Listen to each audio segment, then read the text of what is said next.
How to find the hypotenuse of a triangle using the Pythagorean theorem. In this tutorial, we will walk through using the Pythagorean theorem to find the hypotenuse of a right triangle step by step. We are given a right triangle ABC with angle C equals 90, AC equals 9, and BC equals 12.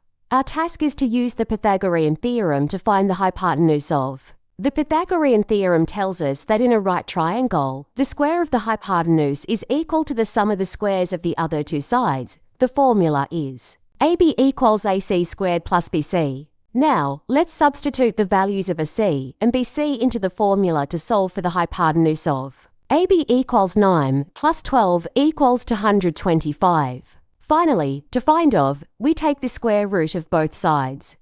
Of equals square root 225 equals 15. So, the length of the hypotenuse of is 15 units. And that's how you use the Pythagorean theorem to find the hypotenuse of a right triangle.